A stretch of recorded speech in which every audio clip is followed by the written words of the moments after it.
제가 성도님들께 질문 하나 드리겠습니다. 내가 살아있구나, 자기 자신이 살아있구나라고 하는 것을 우리 성도님들은 언제 실감하십니까? 내가 무엇을 하고 있을 때 내가 죽은 게 아니라 살아있구나 이렇게 느끼시느냐라고 하는 질문입니다. 어떤 철학자는 이 자신이 생각하고 있는 그동안에 자기가 살아있음을 느낀다라고 그렇게 이야기를 했지만 저의 경우에 있어서는 좀 다릅니다. 무엇인가 이 선택을 해야만 되는 그 순간에 사실 저는 살아있음을 느낍니다. 많은 것 중에서 왜 선택할 때를 그게 살아있다라고 느끼느냐라고 궁금해 하시겠지만, 어쩌면 우리의 삶의 현장에 있어서 이 무엇인가 선택하는 그 순간이 바로 그때, 바로 그것이 가장 치열한, 그리고 가장 어쩌면 나의 모든 것을 다 쏟아내야 되는 그러한 순간이기 때문에 저는 그렇게 느끼고 있습니다. 어떤 학교로 진급을 해야 할까, 어떤 직장을 가야 할까라고 하는 그런 선택에서부터 배우자를 선택해야 될 순간도 있을 것이고, 또 온 가족과 함께 살아갈 집을, 또는 온 가족이 신앙생활을 해야 될 그러한 교회를 선택해야 될 때도 우리들 가운데 있습니다. 어떤 사람들은 인생 별거 있겠느냐라고 이렇게 하시면서 대충 살자고 그렇게 입으로는 이야기를 하지만, 어쩌면 막상 닥친 그러한 일들 앞에서 이 말이 많으면 많은 사람일수록 고민의 시간들이 더 많이 가짐을 우리는 알고 있습니다. 저는 가끔 TV를 보는데요, 나는 자연인이다라고 하는 그런 프로를 봅니다. 제가 그 프로를 보는 이유는요, 모든 것을 잊고 저 자연 속에 들어가서 살아가는 사람들의 그 삶이 부러워서 그 프로를 보는 것은 사실은 아닙니다. 사실 제가 그 프로를 보는 이유는 아무것도 없는 그런 산속에 들어가 가지고 손재주가 얼마나 좋은지 자기가 필요한 것들 하나하나 다 만들어 가지고 살아가는 그러한 사람들의 재주가 너무나 부러워 가지고 어떤 것을 만들고 어떻게 살아가는가라고 하는 그것을 저는 보고 있습니다. 이 자연 속에서 살아가는 사람들의 그 삶을 자세히 들여다보면은 공통적인 특징을 우리는 발견할 수가 있는데요, 그것은 뭐냐면은 욕심을 부리지 않는다라고 하는 겁니다. 특히나 이 먹는 것에 있어 가지고는 엄청 절제를 합니다. 이 먹는 것이 수도 없이 그렇게 펼쳐진 그러한 자연 속에서도 보면은 딱 한 끼 먹을 그러한 식재료만 자기네들이 그네들 가운데서 준비를 하고 그것만을 맛있게 먹으면서도 또 한편으로는 절대로 과식하지 않는다라고 하는 겁니다. 그런데 이처럼 어쩌면 자기 마음대로 자신의 삶을, 자기 인생을 자연과 더불어서 어쩌면 자연의 하나가 되어 살아가는 그러한 사람들에 있어서도 보면 선택이 전혀 없이, 고민할 필요도 없이 그렇게 살아가는 것처럼 보이지만, 실상은 그러한 삶 가운데서도 보면 엄청난 이 선택의 과정이 있었다라고 하는 것을 우리는 잘 알 수가 있을 겁니다. 먼저는 이 세상에 살아가는 그러한 모든 것들을 다 내려놓고 이 자연 속으로 들어오기 위한 결단이, 그 선택이 먼저 있었다라고 하는 것이고, 다음으로는 그러면 자연 속에서 살아갈 터인데 어디서 살아갈 것이냐라고 하는 그러한 터를 잡을 그 부분에 있어서도 고민이, 선택이 있었다라고 하는 겁니다. 어떤 사람들은 보니까 몇 년에 걸쳐서 전국을 다 돌아다니면서 어디에서 내가 자리를 잡아야 될까 그렇게 고민하다가 여기에 바로 틀을 잡았다라고 하는 그런 것도 보았습니다. 단순하게 살아가는 사람이면 사람일수록 선택의 시간은 그만큼 더 깊고 또 더 길었다라고 하는 그러한 것들을 저는 발견을 했습니다. 이 먼 인생을 내다보고 어떻게 살아갈 것인가에 대한 고민과 선택이 있었다라고 한다면은, 가까이에서는 보면은 오늘 점심은 무엇을 먹을까, 당장 나에게 필요한 옷이 있는데 어떤 스타일의 옷을 사야 하는가라고 하는 이러한 선택의 순간도 우리는 맞이합니다. 이때는 제가 볼 때는 살아있음이 아주 복합적으로 경험이 되어집니다. 왜냐하면 살기 위해서는 내가 먹어야 되고 입어야 되고, 또 살아있으니까 이번에는 먹고 입어야 된다라고 하는 겁니다. 짜장면을 먹기 위해서 중국집에 들어갔지만 막상 앉아서 무엇을 먹을까 주문하는 그 순간에 있어서 우리는 많은 갈등을 겪습니다. 옆 테이블에 앉은 사람들이 이 짬뽕을 너무나 맛있게 먹고 있으면 급하게 우리는 메뉴를 변경을 합니다. 심지어 같이 갔던 이 동료나 가족들이 주문을 하면은 나의 의지가 흔들리기도 합니다. 그래서 저는 아예 식당 입구에서 메뉴를 결정을 하고 정작 식당에 들어가서는 메뉴를 보지를 않습니다. 까딱하다가는 결정장애의 순간을 맞이할 수 있기 때문입니다. 저는 웬만해서는 절대로 가지 않는 식당 하나가 있습니다. 그것이 바로 김밥 천국입니다. 이 김밥을 사오라라고 하는 그런 심부름을 위해서 저는 김밥 천국을 가기는 하는데요, 앉아서 먹기 위해서 김밥 천국에는 가지를 않습니다. 아무리 그것이 천국이어도 지금 이 자리에서 여러분들의 천국을 소망하라라고 이렇게 침 튀기며 이야기를 하고 있으면서도 불구하고 저 천국만큼은 사양을 합니다. 왜냐하면 보시다시피 골라야 하는 메뉴의 가지수가 너무나 많기 때문입니다. 이 수많은 선택을 하다 보면 이번에는 그 강요된 이제 선택에서 벗어나서 자기 자신의 입맛에 맞는 것으로 직접 만들어가는 그러한 경우를 보게 됩니다.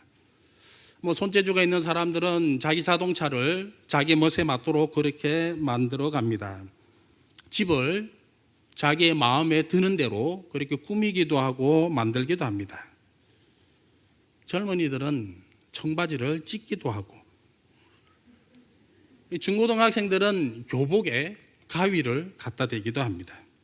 심지어 어떤 사람들은 머리에서부터 발끝까지 가만 내버려 두지를 않습니다.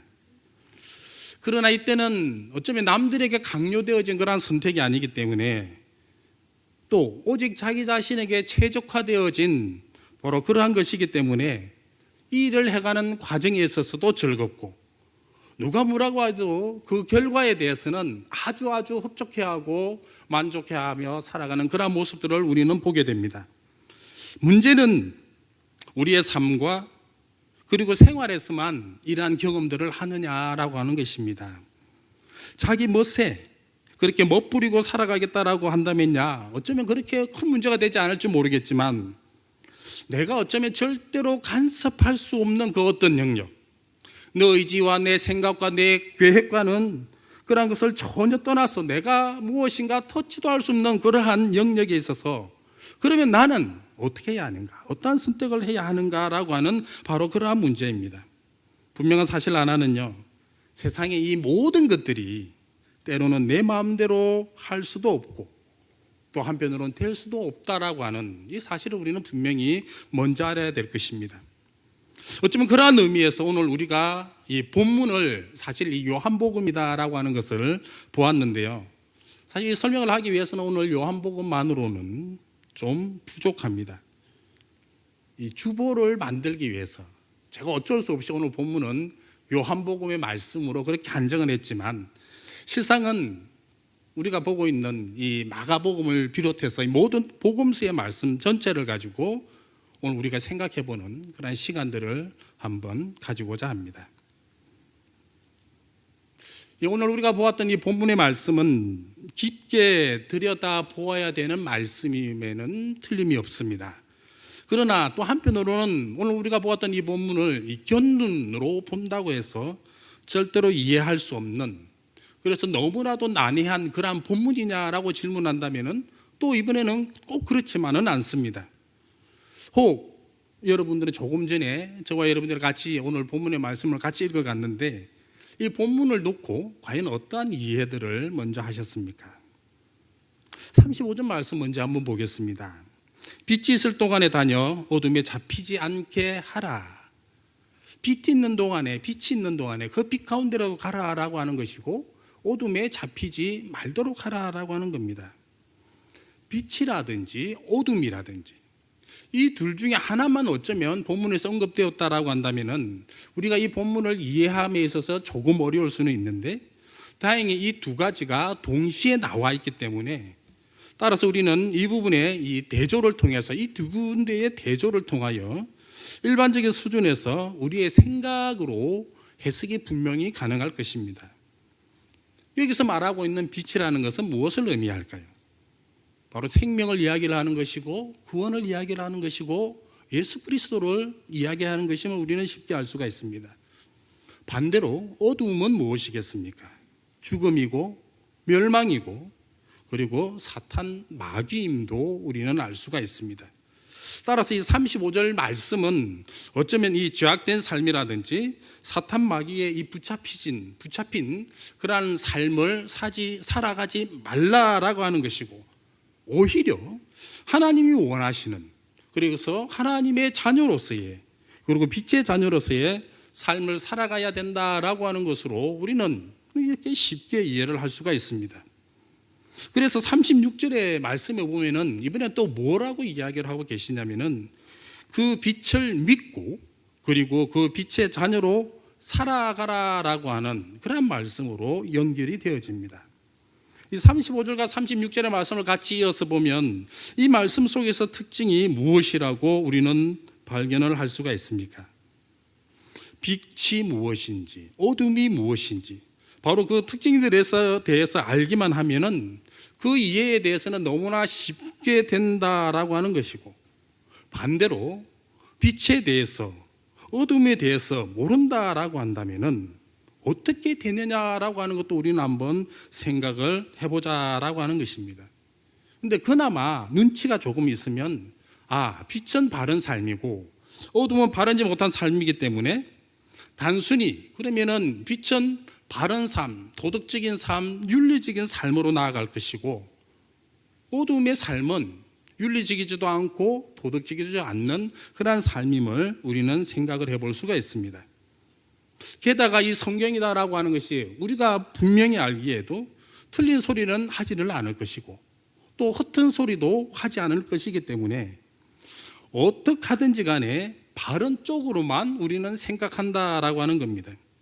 그래서 이 정도 수준에서는 어쩌면 신앙생활을 하지 아니하고 그 삶 가운데 예수 그리스도가 하나님이 없다 손 치더라도 눈치로도 알아맞힐 수 있는 삶이다라고 하는 것입니다. 그런데 중요한 것은 하나님이 없는 자들에게 있어서, 예수 그리스도를 모르는 자들에게 있어서 이해하는 수준은 딱 여기까지다라고 하는 것입니다. 왜냐하면 하나님이 없기 때문에 하나님의 삶을 모를 것이고, 하나님이 원하시는 삶은 모를 것이고, 단순히 그냥 바른 삶, 옳은 삶, 윤리적인 삶, 도덕적인 삶으로만 이해한다라고 하는 겁니다. 그렇다면 반면에 믿는 성도들은, 그리스도인들은 어떻게 이해해야 되느냐라고 하는 겁니다. 그런데 이 말씀을 항상 보다 보면 너무나 우리들에게 익숙한 나머지 우리가 늘 그렇게 살아왔던 것처럼 오늘 또 귓가에서 왔다가 귓가로 지나가는 그런 말씀으로만 우리가 이해를 할 수도 있고, 아니면 눈으로 보여지는, 그냥 어제도 오늘도 변함없이 보았던 그 문자 그대로의 말씀으로만 보고 있지는 않는지도 우린 좀 고민 가운데에 이 말씀을 들여다보자라고 하는 겁니다. 저는 이 두 구절의 말씀에 있어서 성도들이 진짜로 발견해야 될 것은 다름 아닌 믿고 살아가라라고 하는, 믿은 대로 행동하라라고 하는, 바로 이것을 말씀드리고 싶습니다. 복음서에 있어서 예수님의 가르침과 더불어 예수님의 행적 하나하나를 기록하고 있는 이유가 무엇이라고 혹시 생각하고 계십니까?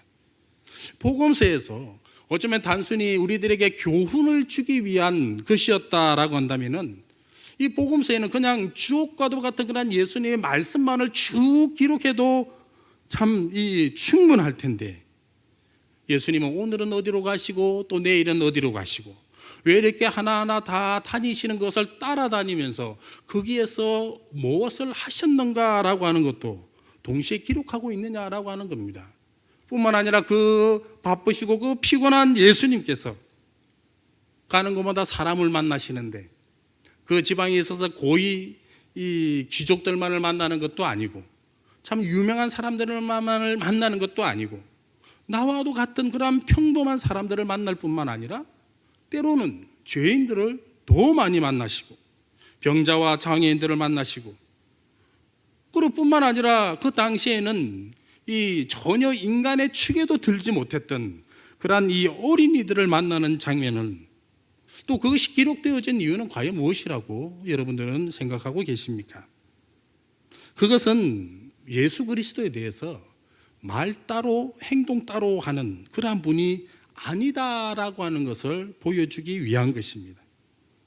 그것은 당신이 어떠한 말씀을 하셨다라고 한다면은 그 하신 말씀에 대하여 전심전력을 다하여 지키겠다라고 하는 것은 단순히 지키겠다라고 하는 그러한 다짐을 보여주는 것이 아니라 실제로 그렇게 살아가고 있다라고 하는 것을 우리들 눈에 하나하나 확인시켜주고 있다라고 하는 이것을 아셔야 될 것입니다. 우리는 말 따로 행동 따로 하는 사람에 대해서 그를 어떤 사람이라고 부릅니까? 위선자라고 부릅니다. 자기는 못하는 게 아니라 안 하면서도 이번에 남 보고만 하라고 하는 사람을 보고 우리는 비겁한 사람이라고 이야기를 합니다. 위선자와 비겁한 사람의 말에 대해서는 우리는 듣지도 아니하고 보지도 않습니다. 설령 들었다 하더라도 무시해 버립니다. 그러한 사람이 때로는 힘이 있어서 아무리 우리들에게 강요한다 손 치더라도 앞에서는 듣는 척하고 뒤에서는 절대로 그 사람의 말대로 우리는 그렇게 움직이지를 않습니다. 하지만 이 위선자도 아니고 비겁자도 아니고 진실함 그 자체에서 말을 하고 있다라고 한다면 그리고 행동하고 있다라고 한다면 게다가 우리가 그러한 사람의 말을 직접 듣고 그렇게 살아가는 사람의 행동을 직접 보았다라고 한다면 이번에는 그 사람이 말하는 것에 대해서 우리는 어떻게 대하여야 옳습니까? 곰곰이 생각해 보면은 세상의 사람들도요 자신의 감동을 받고 그 누구로부터 도전을 받게 되어지면은 그 모습 그대로 따라하며 살아가는 삶의 모습들을 보여주고 있는데 하물며 성도된 우리가 예수 그리스도의 그 말과 그 행동 하나를 참으로 청종하고 믿고 제대로 보았다라고 한다면은 본 이후에 들은 이후에 우리는 어떻게 해야 되느냐라고 하는 바로 이러한 질문입니다. 결국 우리가 예수 그리스도를 따라가야 할 것, 본받아야 할 것, 어쩌면 그 말씀 가운데 실천해야 할 것은 바로 이러한 것이 됩니다. 믿음에 따른 행동이다라고 하는 것이고 믿음에 걸맞는 행동이 되어야 된다라고 하는 것입니다. 오늘 오전에 우리가 받았던 말씀이 무엇이었습니까? 내가 믿음이 있습니까? 믿음에 맞는 걸맞는 행동들이 우리들 가운데에 있어야 된다라고 하는 바로 그런 말씀이지 않았습니까? 예수를 잘 믿기는 하는데 이웃에 대하여 전혀 마음도 가지지 않고 관심도 가지지 않는 자가 천국에 갈 수 있느냐 갈 수 없느냐라고 물었을 때 과연 여러분들은 얼마나 자신 있게 대답을 하셨습니까? 대답은 아니요이고 못 간다라고 하는 것이 아니겠습니까? 왜 그렇습니까? 하나님을 믿음에 있어서 그 믿음이다라고 하는 것이 단순히 우리가 머리로만 듣고 귀로만 듣고 우리가 가슴으로만 이해한다고 돼가지고 절대로 되어지는 것이 아님을 우리는 알아야 될 것입니다. 선한 사마리아인들을 다시 언급하지는 않더라도 그 이야기 이전에 왜 그 이야기가 시작되었는지 우리는 분명히 알아야 할 것입니다. 젊은 거인이 찾아와서 내가 무엇을 하여야 영생을 얻으리까? 내가 무엇을 하여야 천국에 갈 수 있습니까? 라고 대답했을 때 하나님을 사랑하고 이웃을 사랑하고 그 이웃 사랑하는 것이 이 사마리아 사람처럼 하지 않으면 절대로 구원이 없다, 천국이 없다라고 하는 바로 그러한 말씀들을 우리가 잘 알고 있다라고 한다면 오늘 우리가 오전에 그 말씀 가운데에 하나님을 잘 믿는데 이웃에 대하여 사랑하는 마음이 없다. 그것은 하나님을 잘 믿는 것이 아니죠. 하나님을 잘 따르는 것도 아니고 믿음이 없다고 봐야 하는 것이 옳다라고 한다라고 하는 것입니다. 따라서 이제 우리들의 모든 삶에 있어서는 예수님이 무엇인가 말씀하셨다, 무엇인가 지키라라고 하셨다, 무언가 살아가라라고 하셨다라고 한다면은 바로 이대로 믿고 따르고 살아가고 실천하고 그래야 행동하고 뿐만 아니라 빛을 믿고 빛의 자녀가 되어지는 바로 그러한 저와 여러분들이 되어야 될 것을 다시 한번 다짐 가운데 여러분에게 축복의 말씀으로 드리고 싶습니다. 성도가 된 우리들에게 있어서 하나님의 자녀가 된 우리가 있어서 빛이신 예수 그리스도에 대하여 믿고 그분의 가르침대로 살아가야 하는데 정말 어쩌면 우리가 그대로 살아가고 싶은 마음은 굴뚝 같은데 이번에는 그렇게 살지 못하는 이유에 대해서도 오늘 성경은 우리들에게 무엇이라고 말씀하고 있는지도 한번 살펴보고자 합니다. 그것이 어쩌면 오늘 우리가 보았던 본문 37절 이후에 그리고 43절까지 그 이유에 대해서 잘 나타나고 있습니다. 먼저 37절의 말씀을 한번 보도록 하겠습니다. 이렇게 많은 표적을 그들 앞에서 행하셨으나 그를 믿지 않았다. 37절 말씀에 이렇게 기록을 하고 있습니다. 37절 말씀을 딱 두 단어로 표현하라라고 한다면은 저는 표적과 믿음이다라고 그렇게 말씀드리고 싶습니다. 그런데 이 표적이 자세히 보시면요, 눈앞에서 분명하게 드러나는 것이었습니다.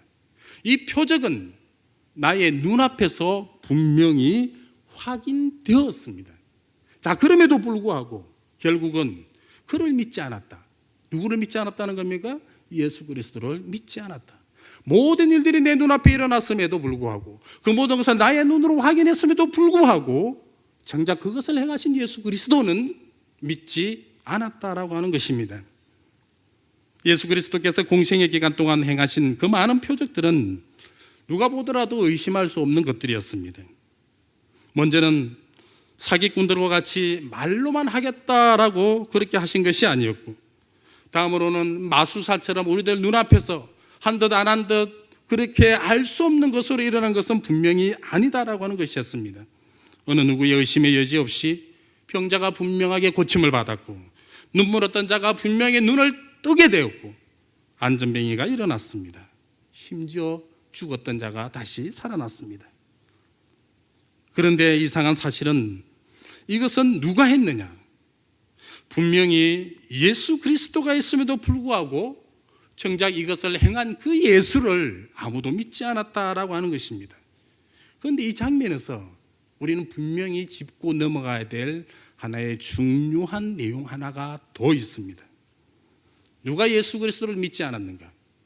많은 표적을 행하는 이 예수 그리스도를 그러면 누가 믿지 않았느냐라고 하는 것입니다. 여기에 대해 요한복음의 저자는 콕 집어서 이야기를 하고 있지는 않지만 분명 그동안에 예수님이 행하신 그 모든 표적들을 자신으로 눈으로 본 유대인임에는 분명할 것입니다. 그런데 이 유대인 무리 속에 또 누구도 들어가 있느냐라고 이야기를 한다면은 예수님의 제자들도 같이 포함되어 있다라고 하는 이 사실을 우리는 아셔야 된다라고 하는 겁니다. 왜냐하면 이 유대인들이 믿지 않은 것에 대한 이유가 40절 말씀에 분명히 나와 있는데 이 40절 말씀에 사용되어진 분명한 단어 하나가 한편으로는 예수님의 제자들 가운데서 이미 사용되었기 때문이다라고 하는 것입니다. 먼저 예수 그리스도를 믿지 않은 이유에 대해서 한번 찾아보겠습니다. 40절 말씀에 보시면 그들의 눈이 멀었고 마음이 완고해져서 믿지 않았다라고 이야기를 하고 있습니다. 눈이 멀었다라고 하는 것은 과연 우리가 어떤 의미로 보아야 합니까? 먼저는 어쩌면 영적인 눈이 멀었다라고 그렇게 봐야 되겠죠. 영적인 눈이 멀어지면 당연히 하나님의 아들 예수, 그 예수 그리스도를 알아볼 수가 없습니다. 다음으로 눈이 멀었다라고 하는 것은 관심이 없었다라고 그렇게 볼 수도 있습니다. 왜냐하면 배부른 사람에게 있어서는 식당의 간판이 눈에 들어오지를 않습니다. 앞을 볼 수 있는 사람은, 사물의 모든 것을 분명하게 구분할 수 있는 사람은 신봉사가 눈을 떠도 아무런 감흥이 없을 것입니다. 마찬가지로 자신과 관련이 없으면 예수님께서 그 무슨 표적을 행하셔도 분명 그네들의 가슴에는 아무것도 와닿지 않을 것이기 때문입니다.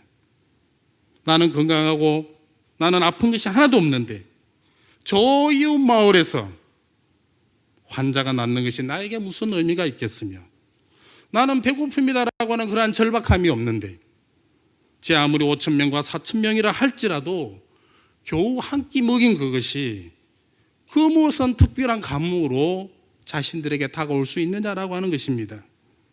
결국 이러한 유대인들은 그 마음까지도 결국에는 완고하게 되었어. 예수 그리스도가 더 이상 예수로 그리고 그리스도로서의 의미가 그들에게 있어서는 완전히 없어졌다라고 하는 것입니다.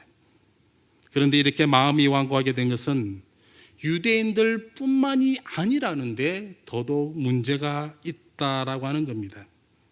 혹 이 마음이 완고하게 되었다라고 하는 이 표현, 마음이 완고하게 되었다라고 하는 이 표현들을 사실 우리는 어디에서 먼저 보셨습니까?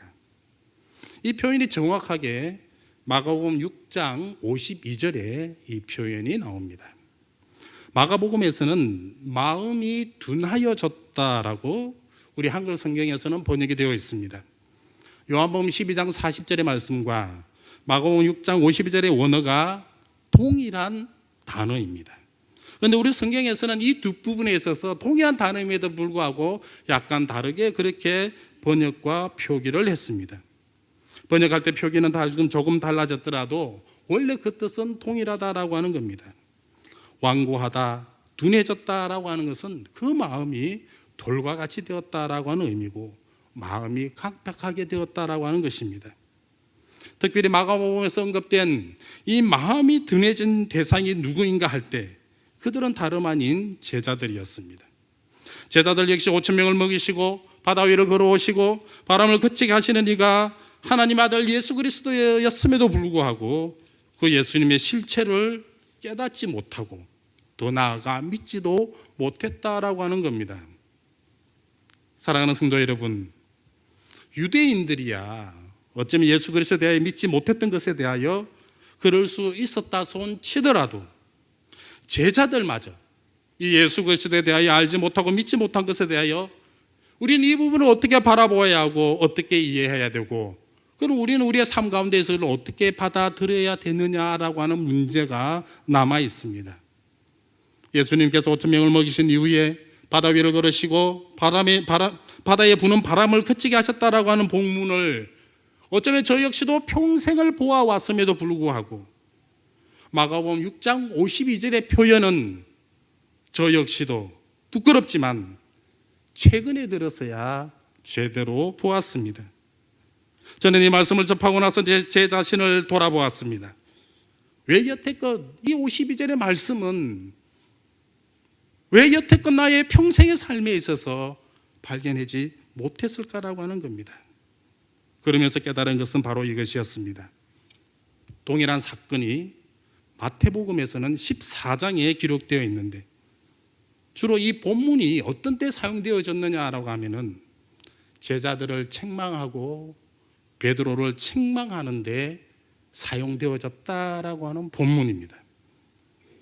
다시 말씀드리면은 나는 예수님으로부터 책망받을 것이 전혀 없고 대신 제자들만, 베드로만 예수님에게 책망받아 마땅한 존재였다라고 하는 것입니다. 나와는 상관없이 제자들만 책망을 받았으므로 너무나 부담 없이 볼 수 있었던 본문이 바로 그 본문이었다라고 하는 겁니다. 그러니 이 말씀을 볼 때마다 아니 제자들이 어찌 그럴 수 있을까라고 생각을 했지, 나와는 전혀 상관없는 그러한 일이 되었고 본문이 되었고 여태껏 그 말씀을 발견할 수 없었다라고 하는 것이죠. 내 마음속에는 어쩌면 나는 절대로 책망받을 일이 없다라고 이미 마음이 굳어진 상태였기 때문에 그 말씀을 평생을 보아오더라도 볼 수 없었다라고 하는 것입니다. 신앙생활을 오래 한, 소위 교회 생활과 교회 활동을 오래 한 성도들에게 있어서 공통된 생각은 아마도 예수에 대해서는 그 누구보다 잘 알 수 있다라고 그렇게 자랑하는 자부심일 것입니다. 예수가 어디에서 태어났고 그 예수가 어떠한 일들을 했고 어떻게 죽었으며 어떻게 살아났는지 그리고 어떻게 승천했는지에 대하여 여느 성경학자 못지않게 잘 알고 있다라고 하는 것입니다. 그런데 중요한 사실은 여기서 벗어나거나 여기서 넘어서지 못하고 딱 여기까지만 알고 있다라고 하는 겁니다. 예수님께서 이 땅에 오신 것에 대하여 알고는 있지만 왜 오셨는가에 대하여, 왜 오셔야만 됐는가라고 하는 것에 대하여 인격적으로 이해하지 못했습니다. 예수님께서 행하신 모든 표적과 기사와 이적들에 대하여 성경에 기록되어 있기 때문에 최소한 사실일 것이라고 인정은 하지만 그러나 그것들 모두가 저기 저쪽 동네에서 일어난, 그래서 나에게는 직접적으로 소용이 없는 일들이었습니다. 유대인들과 제자들을 향하여서 서기관들과 바리새인들과 제사장들의 이 대해서는 예수님께서 책망할 때는 나에 대해서는 전혀 언급이 없기 때문에 나 또한 마치 그 자리에 있었던 예수님이 된 것인 마냥 그들을 책망만 했을 뿐이었습니다. 소위 그들 눈에 티끌은 보고 비웃었지만 정작 내 눈에 들보는 깨닫지는 못하고 생각지도 못했다라고 하는 것이었습니다. 게다가 남들 앞에서 온갖 이적을 베푸시는 예수님의 모습을 보고서 이제는 당연한 듯 내 앞에 와서도 이적을 보여줘야만 하는 그러한 생각은 물론이거니와 이제는 대놓고 내 앞에서 행해야 하는 것으로 예수님을 데려다 와서는 강요하다 못해 나만을 위해 기적을 베푸시는 그러한 나만의 예수를 만들어가는 그러한 모습들을 어쩌면 저 가운데 또는 우리들 가운데 그러한 모습을 보이고 있지 않느냐라고 하는 것입니다. 예수님의 특별한 모습들, 어쩌면 죽은 자를 살리시고 병자를 고치시고 자연을 다스리시고 줄인 자를 먹이시는 모습을 보여주신 것은 하나님으로서의 예수님을 제대로 알게 하시기 위해서, 그래서 믿도록 하시기 위하여 가르쳐주는 것임에도 불구하고 우리는 그것을 통하여 예수님을 알기보다 믿기보다는 오히려 그 많은 것들 가운데 나에게 소용닿는 것만을 골라가지고 나에게 다시금 일어나게 해달라고 하는 그러한 이기적인 존재가 되지는 않았는가라고 하는 것입니다. 예수님은 이러이러한 분이라고 성경은 지금도 이야기를 하고 있습니다. 복음서의 말씀에 하시는 예수님은 하나님의 아들이고 우리의 구원자이시며 동시에 위로자가 되시기에 그래서 우리가 믿을 수밖에 없는 그러한 대상임을 분명히 말씀을 하고 있습니다. 이러한 말씀들 앞에서 우리는 먼저 알아야 되고 이해해야 되고 믿어야 되고 예수님의 가르침 앞에서 보고 배운 대로 살아가야 된다라고 하는, 어쩌면 이 사실을 우리는 너무나 잊고 살아오지 않았나라고 하는 것입니다.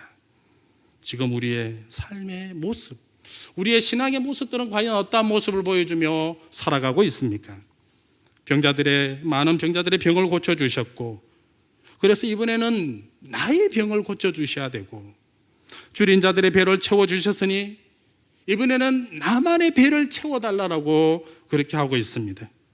심지어 나의 주머니가 비었으니 그것까지 채워달라고 그렇게 요구하고 있습니다.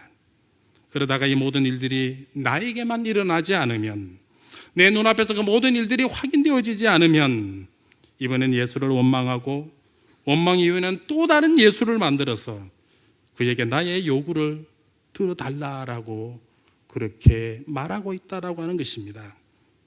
사랑하는 성도 여러분, 예수님은 분명히 나의 신앙의 대상이지 믿음의 대상이지 내가 믿어야 될 그러한 분명한 존재인 것이지 나에게 있어서 필요한 것을 채워주는 또는 채워달라고 하는 요구하는 그러한 대상이 아님을 우리는 분명히 알아야 합니다.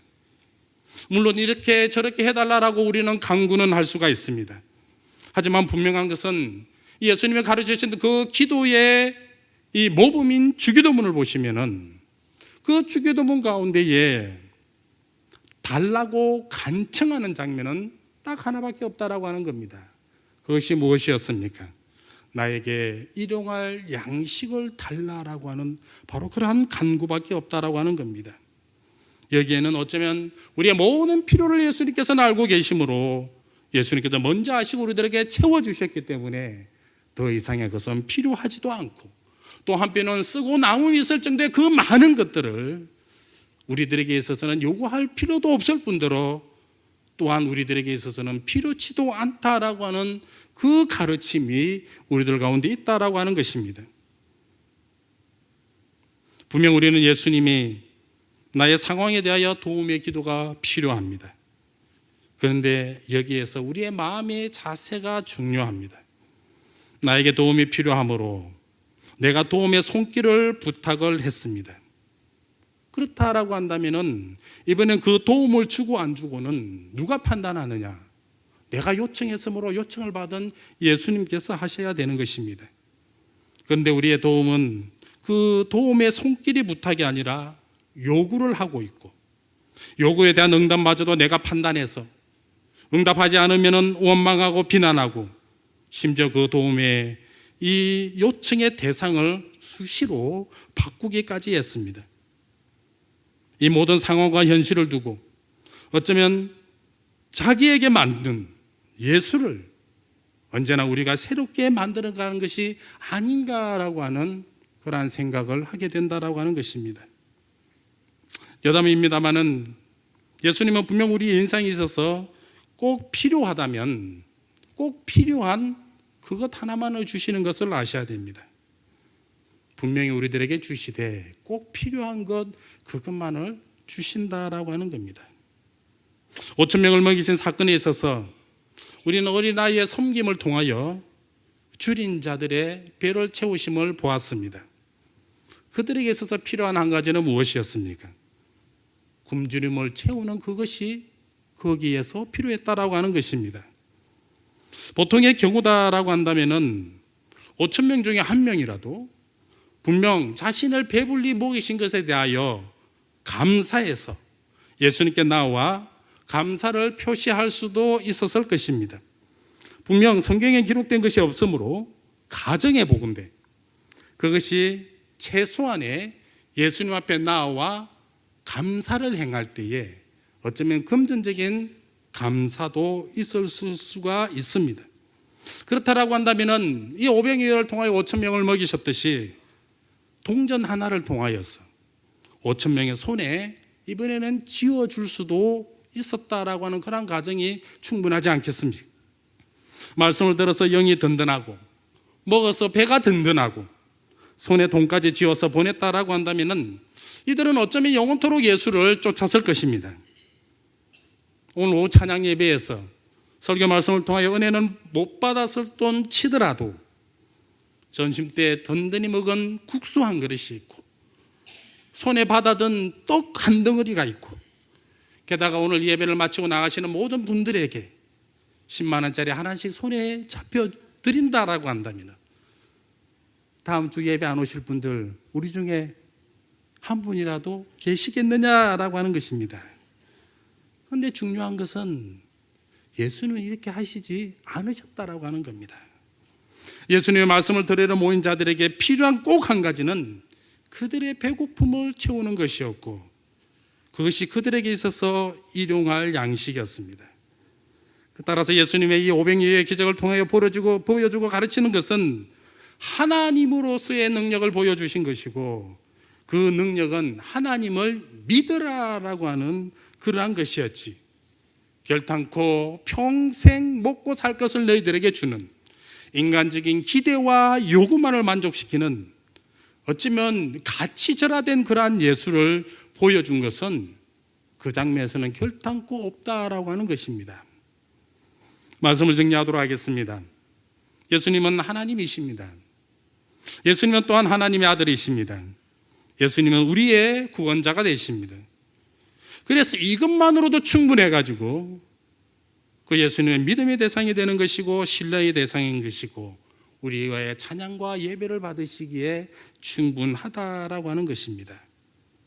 그런데 이러한 하나님을 앞에 두고 언제부터인가 우리의 필요의 수단으로서 예수를 대하고 있는 그러한 경우를 우리는 너무나 많이 경험을 하고 있습니다.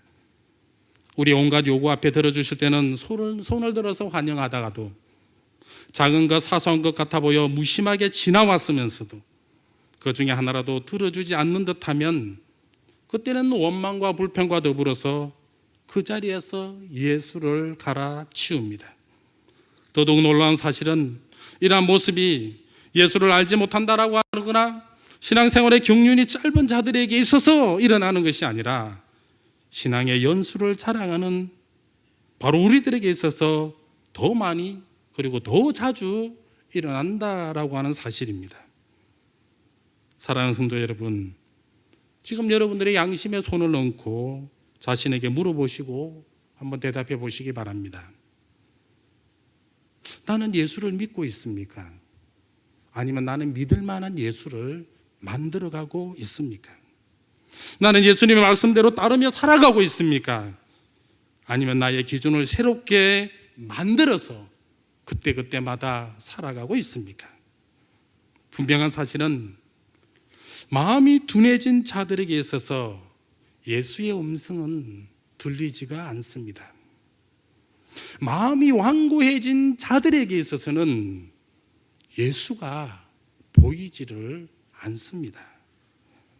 이번 한 주간 바로 이 말씀 붙들고 주님 앞에서 기도 가운데 살아가는 저와 여러분들이 되시기를 주님의 이름으로 축원드립니다.